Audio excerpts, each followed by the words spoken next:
Bonjour les amis, j'espère que tout le monde va bien. Bienvenue sur la chaîne Power Trade, la chaîne des stratégies d'investissement simples et efficaces. Aujourd'hui, on n'a pas fait grand chose, mais voilà, j'ai tenu à vendre mes actions Hexaconta. On va aller voir ça en détail. Et puis, j'ai racheté du Kaufmann à la place, histoire de nettoyer un petit peu ce portefeuille. Donc, on avait quelques bénéfices sur Hexaconta, et bien, on les a pris.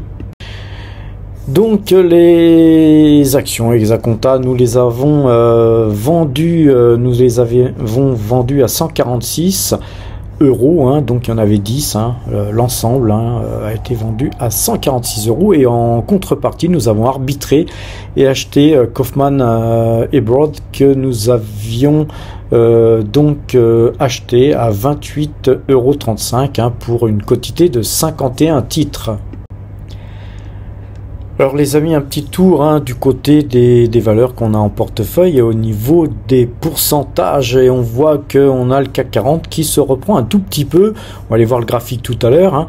Total Energy qui souffle, et Ecopétrol et Petrobras, eh bien tant mieux pour nous, puisqu'elles ont le vent en poupe, elles continuent leur petit bonhomme de chemin et c'est très bien. DNOSA, elle pose un petit peu, et Thales aussi, ainsi que Lockheed Martin. On a Coca-Cola, rappelez-vous, on en avait acheté une petite louche pour compléter notre position. Et bien voilà, on a déjà quelques séances de hausse qui confirment un signal d'achat parfait. Realty Income, elle plafonne, donc on va rester prudent sur ce titre, mais c'est un titre de très bonne facture et qui donne un dividende mensuel, donc dès qu'on pourra compléter notre position, nous le ferons. Taiwan Semiconductor monte, donc vous savez qu'on a une grosse pause sur Taiwan Semiconductor comme sur ASML qui elle baisse. On va dire que ça s'annule. Et puis on a Pernod Ricard qui se reprend avec plus 1,34%, Hermès qui bouge pas pratiquement, et puis Kaufmann et Broad qui ne bouge pas finalement à la clôture aussi. Voilà, donc rien de spécial, mis à part peut-être la Coface. On commence à avoir une grosse ligne aussi sur Coface qui se reprend bien avec plus 1,51%, L'Oréal plus 0,55%. Donc voilà, BNJ Food qui avait beaucoup morflé se reprend aussi. Donc voilà, rien de spécial, peut-être que on a du Pfizer qui prend plus 5,09% alors qu'elle a affiché des mauvais chiffres. On va aller voir le graphique un petit peu en détail aussi tout à l'heure, mais commençons d'abord par le graphique du CAC 40. Alors la bougie n'est pas belle du tout, même si on termine en hausse aujourd'hui. Vous voyez que on reste vraiment dans le tiers de ce que la bougie hier avait pu faire à la baisse. Donc ce n'est qu'une correction technique tout simplement.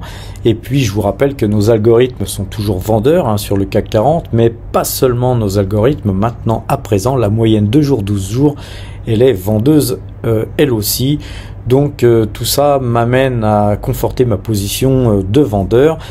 Je vous donnerai les points demain matin avant de partir, puisque je pars à Chiang Mai dans le nord de la Thaïlande demain matin. Donc je vous donnerai les points avant mon départ, et ainsi vous aurez de quoi pouvoir travailler les amis.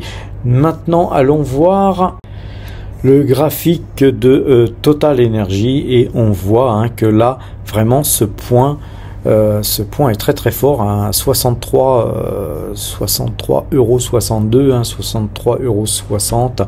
C'est un point extrêmement fort. Va-t-on le casser, mais vraiment si on le casse, ça va être une grosse impulsion haussière sur ce titre. Par contre, a priori on a vraiment du mal à casser, et si on ne le casse pas forcément, eh bien on va refluer. Comme vous le savez, j'ai des zones sur 58 € qui seraient pour moi propices à des achats, mais vu qu'on n'a pas pu y aller dernièrement, peut-être que nous reporterions nos achats plutôt sur 59 €, mais enfin on verra, on est encore loin de ces prix les amis. Regardons à présent Ecopetrol qui s'adjuge 0,86%. Rappelez-vous, il y a un gap ici sur Ecopetrol. C'était le versement du dividende, tout simplement. Eh bien, voilà, en tout cas, les prix d'avant le dividende sont en train d'être rattrapés. Donc, on y va tranquillement. Donc, ce gap va être comblé, je pense, à un moment donné. Maintenant, je dirais qu'on n'y va pas, on y court. Rappelez-vous qu'on a un gap ici. On a un gap ici, donc vous avez une île ici, et donc c'est un graphique qui est extrêmement acheteur, et donc je pense qu'il faut n'avoir.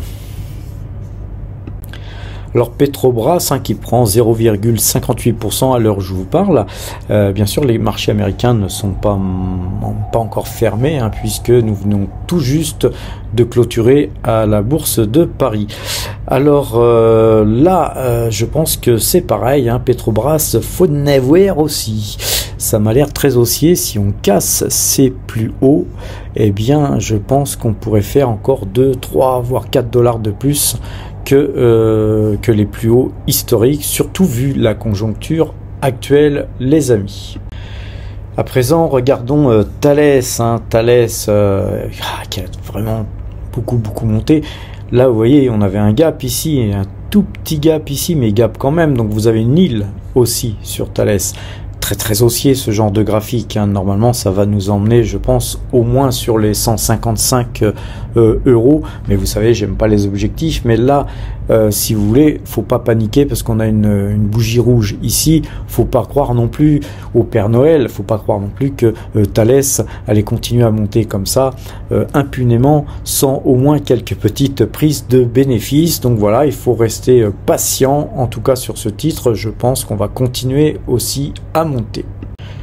Sur Lockheed Martin, on a un petit peu un graphe différent, mais rappelez-vous, on a aussi un décalage horaire avec New York, puisque Lockheed Martin est coté à New York. Évidemment, on n'a pas forcément la même configuration graphique sur le même type de valeur. Alors globalement, on a une petite résistance ici, mais qui ne demande qu'à être cassée. A priori, je pense qu'on va aller certainement buter très rapidement sur cette résistance-ci qui se situe pratiquement à 457 et je pense que ça sera aussi cassé pour aller chercher sûrement les plus hauts historiques. Donc voilà, ça demande tout simplement un petit peu de temps, ou tout simplement je pense que le marché attend tout simplement le feu vert pour pouvoir eux aussi acheter à bon compte ce titre, sachant que si effectivement ça se passe pas très bien, eh bien effectivement les armes vont être commandées. Il y a certainement déjà des commandes en cours. Je pense que voilà, on peut être confiant sur ce titre par rapport à la configuration de marché. À présent, examinons le Brent. Comme vous le voyez, la moyenne 2 jours, 12 jours est toujours acheteuse. Effectivement, le Brent rebaisse un petit peu, mais on avait eu, je vous rappelle, je crois un peu plus de 5% sur cette bougie-là. Donc c'est un petit peu aussi normal qu'il y ait quelques prises de bénéfices. On consolide et après on va voir. Soit la moyenne 2 jours, 12 jours recroise et on repassera vendeur, soit on consolide pour continuer à monter, ce qui est mon scénario, moi personnellement. Donc nous restons acheteurs sur le Brent, mais sans conviction non plus profonde à se dire on va rester acheteur sur le Brent, même si la moyenne 2 jours, 12 jours croise. Non, si ça croise à la vente, nous repasserons vendeurs, car il ne faut pas s'obstiner, les amis. Concernant Pfizer, les amis, on a eu des chiffres qui étaient fort décevants, mais qui ont malgré tout visiblement rassuré le marché, puisque le titre Pfizer, là on le voit, fait partie des plus fortes hausses que nous avons en portefeuille, puisque elle s'adjuge plus de 5% à l'heure où je vous parle. Alors malgré tout, la moyenne 2 jours, 12 jours, elle reste vendeuse, elle avait croisé ici. Bon, nous avons un peu de Pfizer. Moi, je suis un petit peu dubitatif sur cette hausse par rapport aux mauvais chiffres, mais nous allons regarder quand même quelque chose d'intéressant. Et pour cela, il faut la regarder sur le long terme. Et donc là, on a un graphique qui part de 2017. Hein. J'aurais pu vous donner plus, mais c'est pas vraiment ça qui est intéressant. Ce qui est intéressant, c'est de voir ce qui s'est passé au moment du Covid et la remontée qu'il y a eu, surtout suite au vaccin où on s'est retrouvé, rappelez-vous, sur les plus de 60 $.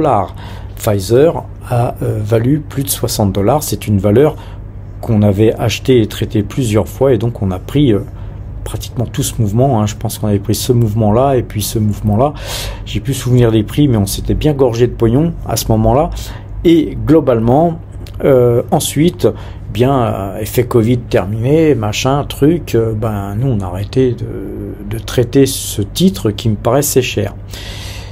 Et puis ensuite, graphiquement, on n'avait pas matière à rentrer sur ce titre, qui est vraiment une excellente valeur, mais vraiment graphiquement, d'ailleurs on voit ici, on a un triangle encore, hein, on a un fanion là qui nous permet de penser qu'à un moment donné on va forcément sortir de ce triangle. Je pense pas qu'on sortira encore vers le bas, parce que sans quoi ça nous mènerait à des prix qui ne seraient pas raisonnables à mon avis. Et donc là, nous on va pas acheter aujourd'hui de Pfizer parce que la moyenne de jours, 12 jours est toujours vendeuse. On se réserve la possibilité d'acheter plus tard, surtout que demain ou après-demain il y aura sûrement des prises de bénéfices qui vont faire baisser certainement ses cours. Qui sait? Mais en tout cas, nous on va attendre le franchissement de cette ligne, hein, de cette résistance qui est ici pour acheter, si on achète ce titre. Mais en tout cas, là aujourd'hui, nous n'allons pas opérer sur ce titre, malgré cette forte hausse qui pourrait nous inciter à faire comme tout le monde, à suivre cet effet moutonnier. Mais non, nous allons attendre, parce que si ça se trouve, Pfizer sortira de ce fanion plutôt sur les 31 ou 32 $. Alors pourquoi acheter à 33, hein, ou même plus que 33 $. Donc on oublie Pfizer aujourd'hui, mais on surveille de très près. Alors les amis, là on est devant le portefeuille débutant, hein, puisqu'on a regardé un petit peu tout ce qui se passait sur l'ensemble de nos valeurs en termes de pourcentage, et on voit que ce portefeuille débutant, eh bien il se porte relativement bien aujourd'hui, parce qu'on va revenir sur la zone des 1000 €. Hein. On avait morflé un petit peu parce que BNP avait baissé dès qu'on l'avait acheté. Bon, ce sont des choses qui arrivent les amis. Mais voilà, ce portefeuille se porte bien, puisque depuis le début de l'année, nous gagnons 185,21%.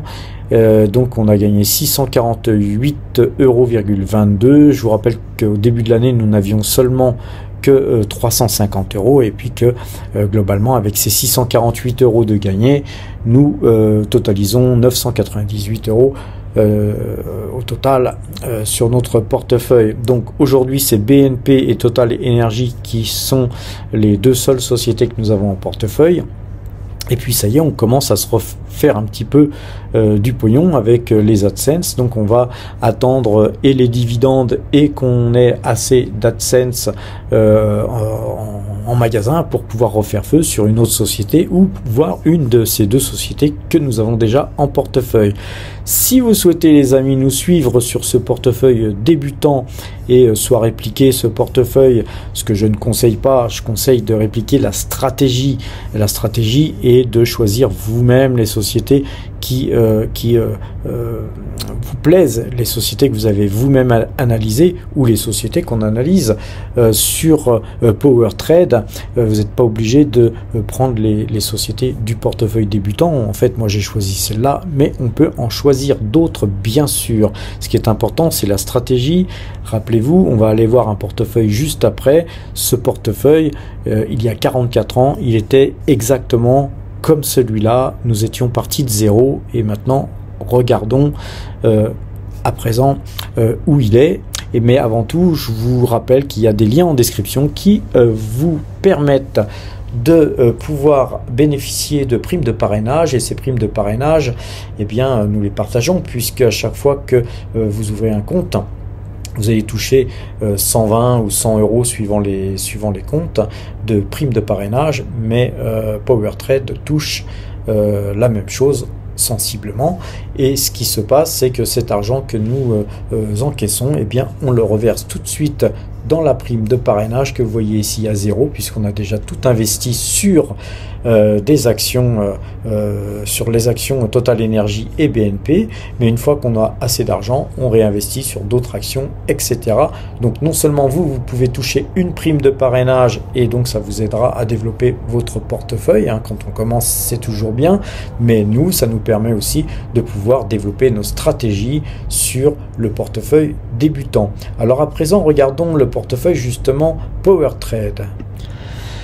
Alors les amis, ce portefeuille PowerTrade, il n'a pas beaucoup bougé, hein. Je vous ai montré ce qui a bougé aujourd'hui, c'était qu'on avait vendu Hexaconta, donc Hexaconta a disparu de nos tableaux, hein, du récapitulatif de nos valeurs, et puis Kaufmann a une ligne qui a augmenté, et puis à présent donc Kaufmann pèse plus de 1%, hein, puisque comme vous le savez sur ce tableau de gauche, je souhaite n'avoir que des valeurs qui pèsent au moins 1%, hein. C'est un peu inutile d'avoir des petites lignes, hein. On va avoir bientôt de l'argent qui va rentrer dans ce portefeuille, et donc à partir du moment où ça rentrera, il va falloir étoffer les lignes existantes, et puis ajouter des lignes certainement aussi de façon à mieux diversifier. Et puis sur le tableau de droite, on aura plutôt des valeurs sur lesquelles on fait soit du trading ou soit on n'a pas forcément des convictions très fortes. Alors ce portefeuille les amis, aujourd'hui il a pas mal boosté. Nous avons touché les coupons Taiwan Semiconducteur au Crédit Mutuel, ainsi que les coupons Taiwan Semiconducteur sur Fortuneo, et au total, le total de ces deux lignes fait 128,06 €. La vente d'Hexaconta, c'était vraiment une petite ligne, hein, de 1456 €, hein, on parle frais compris là, hein. Donc du coup on a acheté des Kaufmann à la place pour 1449,75 €. Au final, donc ça gonfle cette ligne Kaufmann, mais au final il nous restait 6,35 €, donc on a rendu à 6 € puisqu'on ne porte pas les centimes sur nos espèces. Comme d'habitude, j'arrondis toujours à mon désavantage, hein, pour pas être accusé de doper ce portefeuille bien sûr. Et globalement donc ces espèces aujourd'hui représentent 14,52% de l'ensemble du portefeuille, et c'est 131 201 € en espèces qui sont prêts à faire feu. Et comme vous le savez, la configuration géopolitique porte à être prudent et à ne pas se tromper, hein, surtout pas se tromper pour ne pas foutre en l'air, si je puis m'exprimer ainsi, les 20,85% que nous avons donc gagné depuis le début de l'année. Et donc depuis le 1er janvier 2023, c'est 155 879 € qui sont donc engrangés, et donc on fait donc un très bon résultat pour l'instant, et nous ne sommes qu'au mois d'octobre, donc on a encore tout à fait le temps de faire mieux, mais il faut quand même protéger ce résultat, puisque vous le savez, ceux qui me suivent depuis longtemps, mes objectifs c'est de faire du 20% par an, et puis voilà, on les a déjà fait. Donc à la limite on pourrait tout vendre, se mettre en SICAV monétaire, on va dire, et puis partir au soleil. Mais voilà, je suis déjà au soleil, et ça ne m'empêche pas de conserver les positions, de surveiller et de faire en sorte d'essayer de maximiser encore ces gains qui sont somme toute très bons cette année encore. Donc les amis, après avoir vu les deux premiers portefeuilles, regardons le portefeuille des marchés futurs, donc le fameux compteur à pépettes.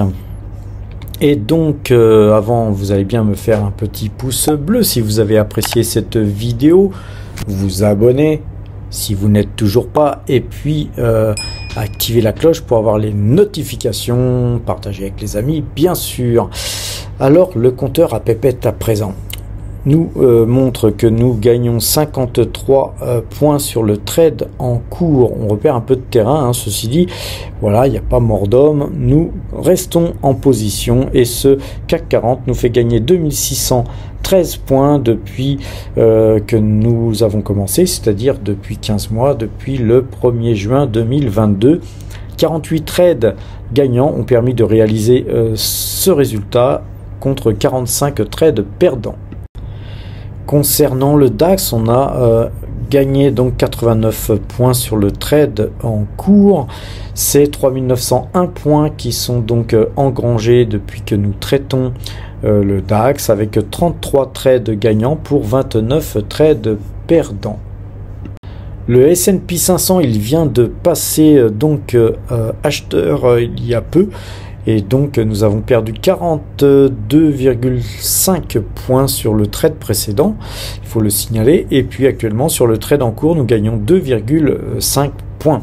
C'est 812,5 points qui sont engrangés sur le S&P 500 depuis que nous traitons cet indice, avec 28 trades gagnants pour 27 trades perdants. Le Brent est toujours acheteur, lui, nous fait gagner 2,14 pips sur le trade en cours. C'est 44,09 pips d'engrangé depuis que nous traitons le Brent avec 19 trades gagnants pour 10 trades perdants.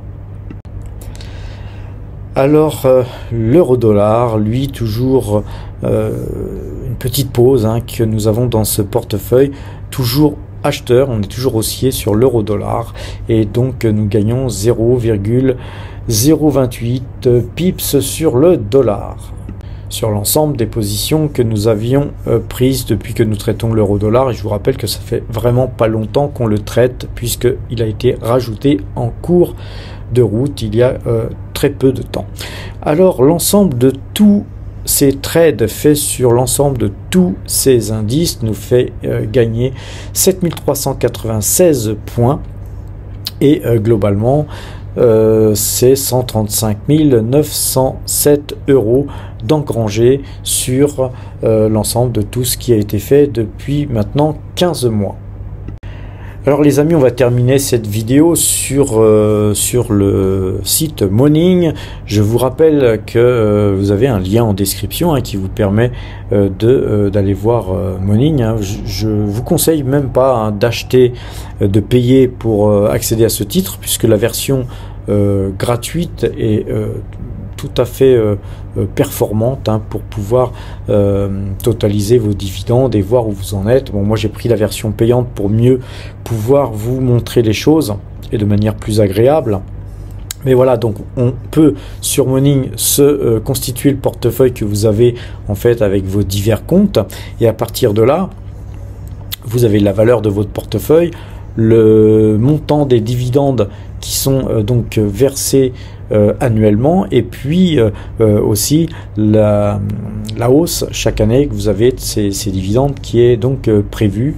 Donc là par exemple le portefeuille PowerTrade a un rendement moyen de 4,10% sur les sommes actuelles, mais on a un rendement de 7,2% par rapport aux sommes investies, hein, puisqu'effectivement chaque année si les sociétés qui augmentent leurs dividendes l'augmentent, eh bien vos sommes investies sont toujours les mêmes, elles sont toujours les mêmes, et donc par rapport à ce que vous avez investi, finalement ce rendement eh bien il augmente d'autant, et donc ce qui fait qu'aujourd'hui avoir un rendement de 7,2%, c'est relativement très sympathique, et d'ailleurs beaucoup de gens font mieux que ça, hein. Si vous vous attachez à ne faire que un portefeuille de rendement, vous n'avez pas de valeur de croissance, vous pouvez faire aujourd'hui du 10 ou 12% sur ce rendement à montant investi. Mais voilà, nous avons plutôt comme politique On a une politique multi-stratégie, si vous voulez, c'est-à-dire qu'on est très très axé dividendes, mais ça ne nous empêche pas d'investir, même temporairement, et de faire des trades sur des valeurs de croissance quand il le faut, de façon à booster ce dividende. Et une fois que l'argent que nous avons encaissé sur ces trades faits sur des valeurs de croissance, eh bien nous les réinvestissons sur des valeurs à dividendes et ainsi de suite. Et tout ça grâce à des algorithmes et à de l'analyse graphique, sans quoi effectivement on ne pourrait pas faire de trading de la sorte. Alors ce qui est intéressant sur le site Morning, hein, je vais venir à vous détailler petit à petit ce qui est très intéressant de faire et que je vous conseille de faire, c'est de vous filer des objectifs, parce que sans objectif, vous savez, on n'arrive souvent pas à grand chose parce que la nature humaine est feignante. Et là vous voyez, je me suis fixé un objectif un petit peu fort, hein, parce qu'il n'y a pas longtemps que je suis sur Morning, donc je me suis fixé un objectif de pouvoir recevoir 100 000 euros de dividendes par an. Et là, globalement, je suis à 52% de mon objectif. Vous voyez, il y a quelques temps, comme on avait beaucoup allégé le portefeuille, on était tombé à 36% ou quelque chose comme ça. Mais là, on est encore sous-investi et on est à 52%. C'est-à-dire que si j'investissais les liquidités que nous avons encore sous le bras, ou sous le pied, comme vous voulez, eh bien effectivement cet objectif eh bien il se rapprocherait bien sûr, puisque les actions sur lesquelles nous investirions verseraient donc des dividendes, et donc ça se porterait sur cette case là et cette case là et puis cette case là, et donc évidemment ça ne serait que mieux. Mais moi actuellement je préfère être en dessous de mon objectif, de disposer de liquidités et de pouvoir faire feu sur des valeurs à bon compte, hein, parce que ça, Morning c'est un outil, mais il faut pas rester, on va dire, les yeux braqués sur son objectif et de vouloir coûte que coûte faire progresser cette barre bleue jusqu'à objectif en occultant qu'il y a des signaux de vente, hein, les amis. S'il y a des signaux de vente, c'est très intéressant de les faire pour pouvoir racheter plus bas et puis pouvoir finalement pousser la ligne bleue encore plus proche de l'objectif, mais c'est, on va dire, du reculer pour mieux sauter, si je puis m'exprimer ainsi. Alors sur Morning, quand vous avez rentré les valeurs que vous avez, pour les rentrer c'est simple, hein, vous faites ajouter un nouvel actif. Quand vous avez cliqué sur ce nouvel actif, eh bien si c'est des actions en bourse, vous cliquez là. Si c'est du cash, si vous rajoutez du cash, vous cliquez là. Si vous avez acheté un appartement immobilier, vous cliquez là. Si c'est des cryptos, etc., etc. Donc c'est très très simple. Donc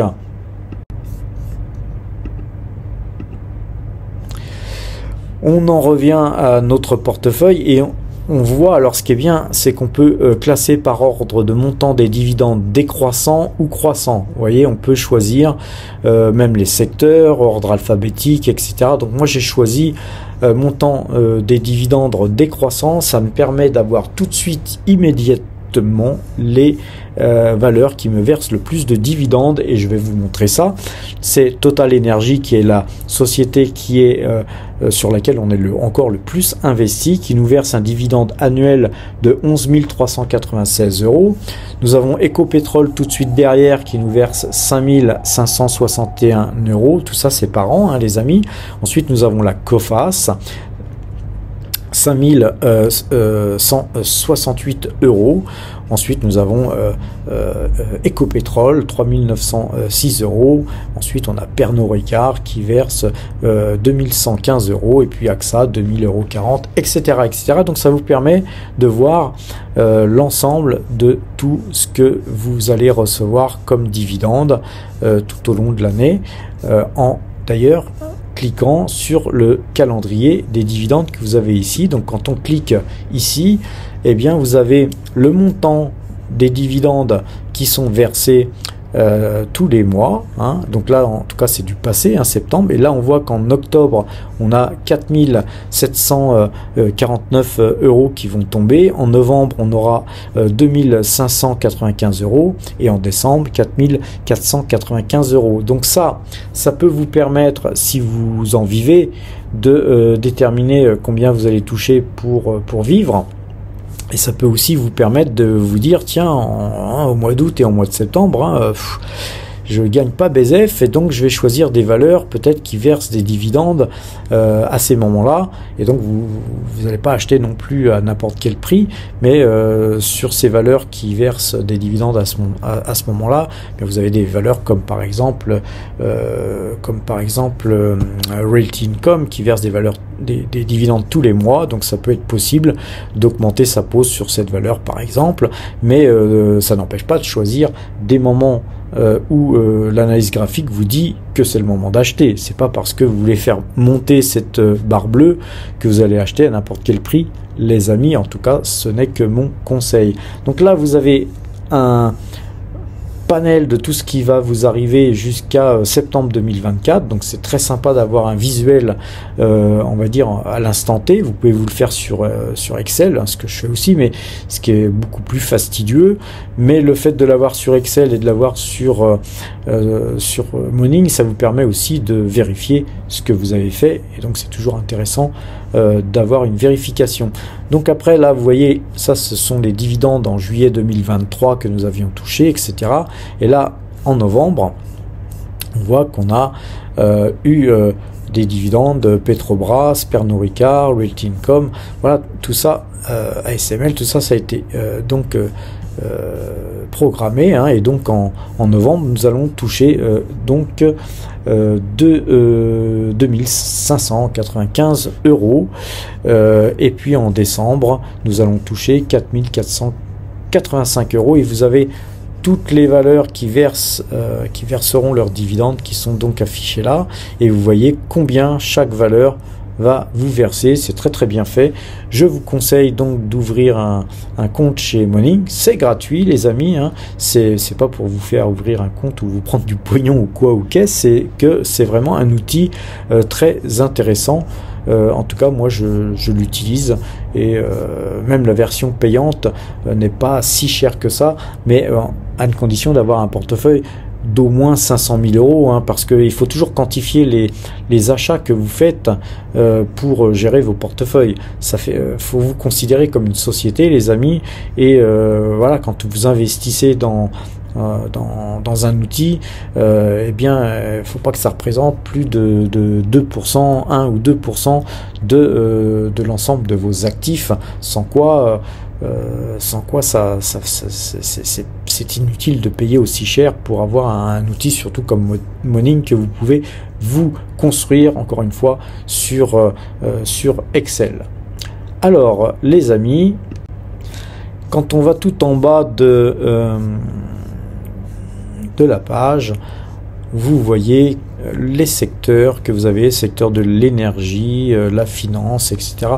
Donc, en termes de secteur, vous avez un camembert là qui est très sympa, et vous avez aussi les sociétés, sont-elles cycliques, celles que vous avez en portefeuille, sont-elles défensives ou autres.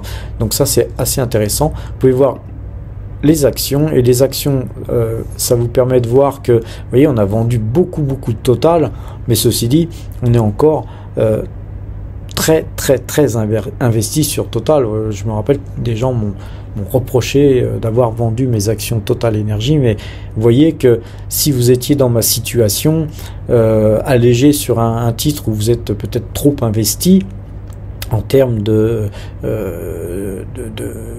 rendement, effectivement, c'était intéressant de sortir aussi un petit peu de Total Énergie, parce que au prix actuel, elle n'offre un rendement que de 5%.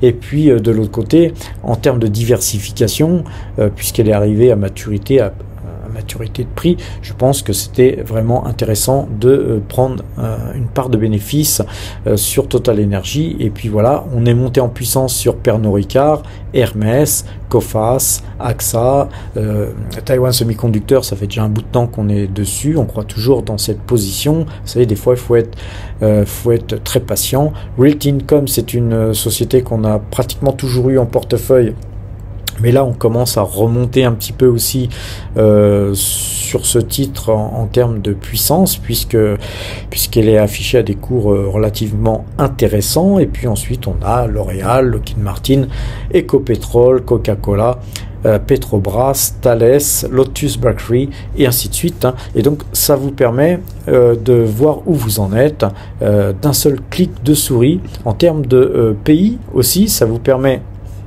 de voir dans quel pays vous êtes investi. Vous voyez qu'on est beaucoup investi en France et que les États-Unis représentent d'ores et déjà 10% de nos investissements.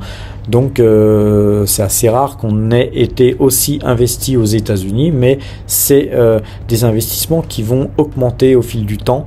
Je pense que sur les États-Unis, on va certainement approcher les 20% très prochainement. Et puis après, on est sur Taïwan et puis ensuite d'autres pays d'Europe. En termes de capitalisation, vous pouvez aussi voir si vous êtes plutôt investi dans des large cap ou des méga ou des middle cap. Et voilà, à partir de là aussi, vous pouvez cliquer sur l'onglet devises et vous voyez qu'on est à 43% en euros et puis à 13% en US dollars. Donc voilà à peu près le schéma que vous pouvez regarder d'un seul clic de souris, et ça c'est assez intéressant pour gérer un portefeuille, les amis. Voilà, je vais donc vous laisser là. N'oubliez pas, demain matin, je vous fais un short concernant les points de retournement des marchés CAC 40, DAX et S&P 500. S&P 500 qui est lui acheteur là à l'instant. Et bien, on verra le point de retournement pour le SP 500 aussi demain. Je vous souhaite une bonne soirée, portez-vous bien et à demain.